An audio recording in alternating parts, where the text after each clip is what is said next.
கோழிகளுக்கு குடல் புழு நீக்கம் செய்கிற டானிக். ஆக்சுவலாக இதை பற்றி நிறைய தப்பான வீடியோஸ் ஆன்லைனில் இருக்குது. அதை பார்த்து நிறைய மிஸ்டேக் பண்ணுறீங்க. ஸோ இந்த வீடியோவில் எல்லாத்தையுமே தெளிவாக பார்த்துடலாம். இந்த டிவார்மிங் பண்ணுற டானிக் பற்றி நிறைய பேருக்கு தெரியாத ஒரு விஷயம் என்னென்னா, இந்த டிவார்மிங் பண்ணதுக்கப்புறம் 7 நாளைக்கு கோழி விடுற முட்டையை வந்துட்டு நம்ம சாப்பிடக்கூடாது. 14 நாளைக்கு முட்டையில் வந்து பொரிப்பு திறன் ரொம்ப கம்மியாக இருக்கும். 28 நாளைக்கு அந்த கோழியோட இறைச்சி வந்துட்டு நம்ம சாப்பிடக்கூடாது. அதனால் முட்டை விடுற மாதிரி இருக்கிற கோழிக்கு டிவார்மிங் பண்ணாதீங்க. இல்லை சேலுக்கு ரெடியாக இருக்கிற கோழிகளுக்கும் டிவார்மிங் பண்ணாதீங்க. ஆக்சுவலாக டிவார்மிங் அப்படின்னா என்ன அப்படின்னா, நம்ம கோழிகளோட வயிற்றில் வந்துட்டு குடலில் வந்துட்டு புழுக்கள் இருக்கும். அதனால் வந்து நம்ம கோழி என்ன தான் சாப்பிட்டாலும் அது வந்துட்டு டைஜஷன் ஆகாது. அப்போ வந்து கோழிகளோட வெயிட் ஏறாது. அதுக்காக தான் வந்துட்டு டிவார்மிங் பண்ணுறது. இது நிறைய பேர் என்ன தப்பு பண்ணுறாங்கன்னா, சிக்ஸு கூட கொடுக்க ஆரம்பிச்சிடுறாங்க.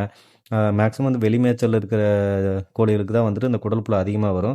அதுவும் சிக்ஸுக்கு வந்துட்டு அவ்வளோ சீக்கிரம் வந்துடாது. 30 நாளைக்கு கம்மியாக இருக்க சிக்ஸ் கூட இதெல்லாம் கொடுக்க ஆரம்பிச்சிடுறாங்க. ப்ரூடிங்கில் இருக்க சிக்ஸ் கூட கொடுக்க ஆரம்பிச்சிடுறாங்க. அதெல்லாம் தேவையில்லை. 60 நாளைக்கு அப்புறம் கொடுத்தா போதும். 60ஆவது நாள் சிக்ஸ் அந்த மாதிரி இருக்கிறப்ப கொடுத்தா போதும். அப்புறம் அதுக்கப்புறம் எப்பப்போ கொடுக்கணும்னா 2 மாதத்துக்கு ஒரு டைம் அப்படி கொடுத்தா போதும். இதையே வந்துட்டு 2 நாள் 3 நாள் அப்படி கொடுத்துட்றாங்க. அப்படியெல்லாம் தேவையில்லை. ஒரே ஒரு நாள் 2 மாதத்துக்கு ஒரு டைம் ஒரே நாள் மட்டும் கொடுத்தா போதும். காலையில் நேரமாக தீவனம் சாப்பிட்றதுக்கு முன்னாடி கம்மியாக இருந்துச்சு அப்படின்னா வாயில் கொடுக்கலாம். இல்லை சிக்ஸ் வந்து நிறைய இருக்குன்னா தண்ணியிலையும் மிக்ஸ் பண்ணி இதை கொடுக்கலாம். அதுக்கப்புறம் இது கொடுத்ததுக்கப்புறம் வந்துட்டு 3 மணி நேரத்துலேருந்து 4 மணி நேரத்தில் அந்த தண்ணியை வந்துட்டு எடுத்துகிட்டு அதுக்கப்புறம் ப்ளைன் வாட்டர் கொடுத்துருங்க. ஏதாவது நோய் வந்திருக்கிறது இல்லை வீக்காக இருக்க சிக்ஸ் அதுக்கெல்லாம் இதை கொடுக்க வேணாம். இதோட வந்துட்டு வேறு எந்த மருந்தையும் கலக்கக்கூடாது. இது கொடுத்ததுக்கப்புறம் நார்மலான ப்ளைன் வாட்டர் மட்டும் அந்த அன்னைக்கு கொடுத்தா போதும்.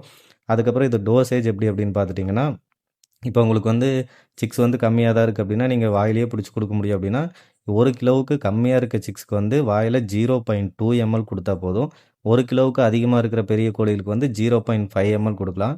இப்போது தண்ணியில் வந்துட்டு கலந்து கொடுக்குறீங்க அப்படின்னா, இப்போது 100 கோழிகளுக்கு வந்துட்டு ஒரு 3 மணி நேரம் 4 மணி நேரத்தில் வந்துட்டு எவ்வளோ குடிக்குமோ அப்ராக்சிமேட்டாக அவ்வளோ தண்ணியில் 1 கிலோவுக்கு கம்மியாக இருக்க சிக்ஸாக இருந்துச்சுன்னா 100 குஞ்சுகளுக்கு வந்துட்டு 30 ml மிக்ஸ் பண்ணி வைக்கலாம். இப்போ 100 கோழிகளுக்கு 1 கிலோவுக்கு அதிகமாக இருக்க கோழிகளாக இருந்துச்சு அப்படின்னா 50 ml அந்த மாதிரி மிக்ஸ் பண்ணி வைக்கலாம். 2 மாதத்துக்கு ஒரு டைம் டிவார்மிங் பண்ணால் போதும். ஒரு நாள் மட்டும் பண்ணால் போதும்.